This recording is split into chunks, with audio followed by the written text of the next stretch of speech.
நீ உன்னால என்ன பண்ண முடியும்? நான் பார்த்துக்கிறேன். நீ எங்க வேணாலும் போய் சொல்லு. நான் பார்த்துக்கிறேன். உன்னை கொன்னுடுவேன். லாரி ஏத்தி கொன்னுடுவேன்னு சொல்லி வண்டிக்காரங்க என்ன மிரட்டுனாங்க. அவரு வந்து நான் அப்படிதான் மண்ணை அள்ளுவேன். யாருக்கிட்ட சொல்ல முடியுமா செஞ்சுக்கோன்னு சொல்லி என்னுடைய கணவருக்கு அந்த மொஞ்சனூர் சீனிவாசங்கிறவரு ஃபோன் பண்ணி, உன்னுடைய மனைவி வந்து செய்யறது சரியில்லை. அவ அவ என்ன எப்படி என்னை மண்ணை அள்ளக்கூடாதுன்னு சொல்லலாம். நான் தான் மண் அள்ளுறேன். எப்படி அவள் அள்ளக்கூடாதுன்னு சொல்கிறான், நான் அப்படி தான் அள்ளுவேன். அதே மாரி அவள் தடுத்தானா நான் அவளை கொன்னுடுவேன். அவள் வந்து அவதூறாக பேசுகிறாரு. என்னால் அந்த வார்த்தைகளை சொல்ல முடியல. வீட்டுக்கு வந்து நீ எப்படி என்னை மண்ணை அள்ளக்கூடாதுன்னு சொல்லலாம், நான் அப்படி தான் அள்ளுவேன். நீ முதல்ல சாவு அப்படின்னு சொல்லி என்னை முடிய பிடிச்சி இழுத்து நெஞ்சில் உதச்சி கீழே தள்ளி எனக்கு கையில் காயாகி நான் அங்கேயே மயக்கம் போட்டு விழுந்துட்டேன். அவரு மேலே நடவடிக்கை எடுக்கணும். இந்த மாதிரி சம்பவம் நம்ம தமிழ்நாட்டில் நடக்கிறது முதல் முறை கிடையாது. கிராம நிர்வாக அலுவலர் மேல கையை வைக்கிற நபர் யாரா இருந்தாலும், அரசியல் பலம், ஆள் பலம், பணபலம் யாரா இருந்தாலும் அவங்களுக்கு குண்டாஸ் போடணுங்கிறது என்னோட தாழ்மையான வேண்டுகோள்.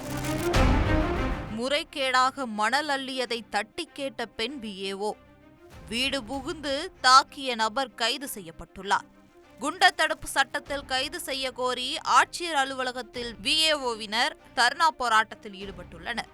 வீட்டுக்கு வந்து உன்னால தான் எல்லா பிரச்சனையும், நீ எனக்கு மண்ணால் விட மாட்டேங்கிற அப்படின்னு என்னை மிரட்டி முடிய பிடிச்சி கீழே தள்ளி நெஞ்சில் உதச்சி கீழே தள்ளிட்டாரு. நாமக்கல் மாவட்டம் வையப்பளை அருகே பாலமேடு கிராம நிர்வாக அலுவலராக சிவகாமி. இவரது வயது 35.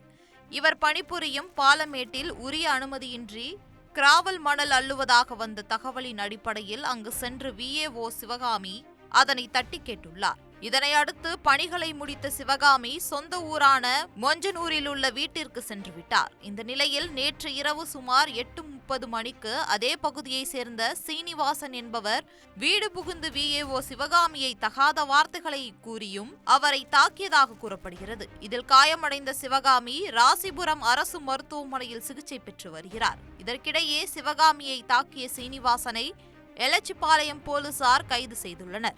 என்னுடைய பேர் வந்து சிவகாமி. நான் வந்து திருச்செங்கோடு வட்டம், நாமக்கல் மாவட்டம் பாலமேடு கிராமத்தில் கிராம நிர்வாக அலுவலராக பணி செஞ்சிட்டு இருக்கிறேன். நேற்று காலையில் 10 மணிக்கு நான் ஆஃபீஸ் போனேன். போய் ஆஃபீஸில் இருக்கும்போது வில்லேஜில் மண் அள்ளுறதா எனக்கு தகவல் வந்துச்சு.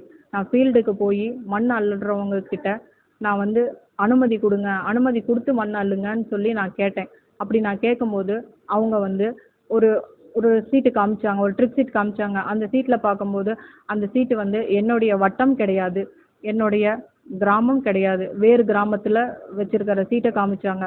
அவங்களுடைய பேர் முத்துக்குமார், அப்புறம் கிருபா. அவங்க தான் வந்து நாங்கள் மண் அள்ளுறதா சொல்லி சொன்னாங்க. அவங்கக்கிட்ட முறையான அனுமதி பெற்று அள்ளுங்க, இப்போ இந்த மாதிரி அள்ளாதீங்கன்னு சொல்லி நான் சொன்னேன். அவங்க இல்லை, நாங்கள் எல்லா பக்கமும் இப்படி தான் செய்கிறோங்கிற மாதிரி என்னை வந்து மிரட்டுனாங்க. நான் வந்து இது தவறு அப்படின்னு சொல்லி சொன்னதுக்கு, நீ உன்னால் என்ன பண்ண முடியும்? நான் பார்த்துக்கிறேன். நீ எங்கே வேணாலும் போய் சொல்லு. நான் பார்த்துக்கிறேன். உன்னை கொன்னுடுவேன். லாரி ஏற்றி கொன்னுடுவேன்னு சொல்லி வண்டிக்காரங்க என்னை மிரட்டுனாங்க. இது சம்மந்தமாக நான் உடனே எங்கள் ஆர்ஐக்கு நான் ஃபோன் பண்ணி சொன்னேன். எங்கள் ஆர்ஐ வந்து மண் அள்ளுறவங்கக்கிட்ட நீங்கள் செய்கிறது தவறு, நீங்கள் பேசுகிறது தவறு அப்படின்னு சொல்லி நீங்கள் வந்து மண்ணை அங்கேயே கொட்டிட்டு நீங்கள் வண்டி எடுத்துகிட்டு போங்க அப்படின்னு சொல்லி அவங்களுக்கு சொன்னாங்க. சொன்ன உடனே அவங்க வந்து மண்ணை கொட்டிட்டு போயிட்டாங்க. இந்த சூழ்நிலையில் அங்கே இருந்த கிருபாங்கிறவர் வந்து மொஞ்சனூர் கிராமத்தை சேர்ந்த சீனிக்கு வந்து இங்கே நடக்கிறது எல்லாத்தையும் அவருக்கு கால் பண்ணி லைவாக அவர் கேட்குற மாதிரி செஞ்சுட்டு இருந்திருக்காரு. நான் அப்போ அங்கே தான் இருந்தேன். ஆனால் இந்த சம்பவத்துக்கும் சீனிக்கும், மொஞ்சனூர் சீனிக்கும் எந்த விதமான சம்பந்தமும் கிடையாது.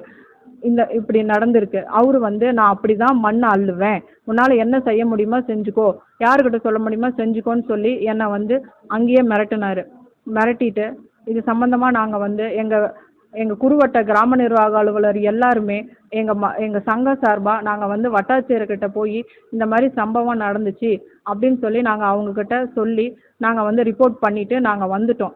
வீட்டுக்கு நான் வந்ததுக்கப்புறம் என்னுடைய கணவருக்கு அந்த மொஞ்சனூர் சீனிவாசங்கிறவர் ஃபோன் பண்ணி, உன்னுடைய மனைவி வந்து செய்யறது சரியில்லை, அவ என்ன எப்படி என்னை மண்ணை அள்ளக்கூடாதுன்னு சொல்லலாம், நான் தான் மண் அள்ளுறேன், எப்படி அவள் அள்ளக்கூடாதுன்னு சொல்கிறான், நான் அப்படி தான் அள்ளுவேன். அதேமாரி அவள் தடுத்தானா நான் அவளை கொன்னுடுவேன். அவள் வந்து அவதூறாக பேசுகிறாரு. என்னால் அந்த வார்த்தைகளை சொல்ல முடியல. அந்த அளவுக்கு என்னை வந்து பேசுகிறாரு. என்னுடைய அரசு பணியில் வந்து நான் வந்து பர்மிட் மண் இருந்தால் தான் அள்ளணும்னு சொன்னதுனால அங்கே அவருக்கு என்கிட்ட ஜெயிக்க முடியாத காரணத்தினால என்னுடைய பர்சனல் லைஃப்பில் எனக்கும் என்னுடைய கணவருக்கும் பிரிவினை உண்டுபடுத்தணும் அப்படிங்கிற நோக்கத்தோட என் கணவருக்கு வந்து என்னை பற்றி அவதூறா தகாத வார்த்தைகள்லாம் சொல்லி மிரட்டி கொன்னுருவேன், ஒழுக்கமாக இருக்க சொல்லு அப்படின்னு சொல்லி மிரட்டி இருக்காரு. என்னுடைய கணவர் வந்து இதை வந்து என்கிட்ட தெரிவிச்சுட்டு அவன் நம்மக்கிட்டேயே இப்படி மிரட்டுறான். நைட் டைமில் அவர் வந்து வெளியில் இருந்தார், அதை அவன் தெரிஞ்சுக்கிட்டான். அதனால் வீட்டுக்கு போய் தொந்தரவு பண்ணிடுவாங்களோ என்னமோன்னு சொல்லி அவர் வந்து என்னுடைய கணவரோட தம்பியை அழைச்சிக்கிட்டு வீட்டுக்கு வந்தார். என்னோட வீட்டில் நான் எனது மாமியார், என்னுடைய பையன் 1 வயசு குழந்தை, நாங்கள் மட்டும்தான் இருந்தோம்.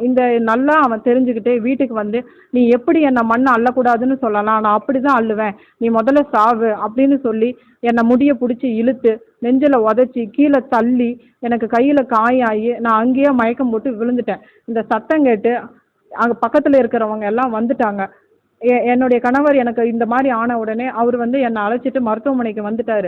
அங்கே இருந்தவங்க எல்லாருமே அவனை வந்து பிடிச்சி எலச்சிபாளையம் காவல் நிலையத்துக்கு அனுப்பிட்டாங்க. சீனிவாசன் என்னை அடித்த உடனே நான் வந்து மொஞ்சனூர் எலச்சிபாளையம் காவல் நிலையத்துக்கு ஃபோன் பண்ணி கம்ப்ளைண்ட் நான் ரைஸ் பண்ணிட்டேன். அவங்களும் வந்துட்டாங்க. அதுக்கு முன்னாடி எனக்கு இப்படி ஆனதுனால நான் வந்துட்டேன். அங்கே இருக்கிறவங்க சீனிவாசனை காவல்துறையிடம் ஒப்படைச்சாங்க. அவன் வந்து இந்த மாதிரி செய்யக்கூடியது முதல் தடவை கிடையாது. அவரு மேலே ஏற்கனவே 3 எஃப்ஐஆர் லைவ்ல இருக்கு. ஒரு இடைத்தரகர் மாதிரி எல்லா வேலையும் செஞ்சுக்கிட்டு மிரட்டிக்கிட்டு இருக்காரு. இதை செய்யலைன்னா என்னை வந்து கொலை மிரட்டல் விடுத்திருக்காரு. மண் அள்ளக்கூடாதுன்னு சொன்ன ஒரே காரணத்துக்காக என்னை வீட்டுக்கு வந்து கொலை செஞ்சிருவேன் அப்படின்னு சொல்லி மிரட்டி என்னை அதுக்கான முயற்சிகளையும் செஞ்சிருக்காரு. அவர் மேலே நடவடிக்கை எடுக்கணும். இந்த மாதிரி சம்பவம் நம்ம தமிழ்நாட்டில் நடக்கிறது முதல் முறை கிடையாது. நம்ம நாமக்கல் மாவட்டத்திலேயே இது மாதிரி வந்து சம்பவங்கள் நடந்திருக்குது. ஆனால் ஒரு வாட்டி கூட எங்கள் கிராம நிர்வாக அலுவலகத்திலே வெட்டி கொல்லப்பட்டார். அதுவும் இதே மணல் கடத்தல் சம்பந்தமாக தான். அதனால் எங்களுடைய கிராம நிர்வாக அலுவலருக்கு ஒவ்வொரு முறையும் இதே மாதிரி சம்பவம் நடக்குது. கிராம நிர்வாக அலுவலர் நாங்கள் எங்கள் பணியை முறையாக செய்யணும் அப்படின்னு அரசாங்கம் நினச்சிது அப்படின்னா எங்களுக்கு பணி பாதுகாப்பு வேணும். மண் அள்ளக்கூடாதுன்னு சொன்ன ஒரே காரணத்துக்காக என்னை கொலை மிரட்டல் செஞ்ச அந்த மொஞ்சனூர் சீனிவாசன் மேலே குண்டாஸ் போடணும். கிராம நிர்வாக அலுவலராக யார் எந்த நபர் தாக்கினாலும் அவர்கள் மீது குண்டாஸ் கண்டிப்பாக போடப்படணும்னு சொல்கிறது என்னோட ஒரு தாழ்மையான வேண்டுகோள். தமிழ்நாடு கவர்மெண்ட்டுக்கு கிராம நிர்வாக அலுவலர் மேலே கையை வைக்கிற நபர் யாராக இருந்தாலும், அரசியல் பலம், ஆள் பலம், பணபலம் யாராக இருந்தாலும் அவங்களுக்கு குண்டாஸ் போடணுங்கிறது என்னோட தாழ்மையான வேண்டுகோள். தவிர்க்க முடியாத தம்ப்நெயில்ஸ், கலக்கலான கண்டென்ட்ஸ், சினிமாவும் சீரியஸ் பிரச்சனைகளும், பல வருடங்கள் தளபதி இடைவெளி விஜய் கலகலப்பும் கைகலப்பும். Me too love you. Thank you அவருக்கு அந்த மாஸ் ஏத்துறது ஏற்ற தெரிக்குதுனாலே டன் தான். பிரேக்கே இல்லாமல் பிரேக்கிங் நியூஸ் சொல்லும் தந்தி டிவி ஆப். இன்ஸ்டா தலைமுறை வரை இறங்கி அடிக்கும் தந்தி டிவியின் டிஜிட்டல் எக்ஸ்க்ளூசிவ். அது தண்ணிக்குள்ள போகும்போது ஹேங் ஆயிடுச்சு. உங்களுக்கு விஜய் சார் எந்த அளவுக்கு ரொம்ப பிடிக்கும்? Of course, Malayalis are huge Vijay sir fans. ரெண்டு பேருமே ரொம்ப பிடிக்கும் எனக்கு. தந்தி டிவி ஆப்பை இலவசமா டவுன்லோட் செய்யுங்க. ஃபாலோ பண்ணுங்க, சப்ஸ்கிரைப் பண்ணுங்க, என்ஜாய் பண்ணுங்க.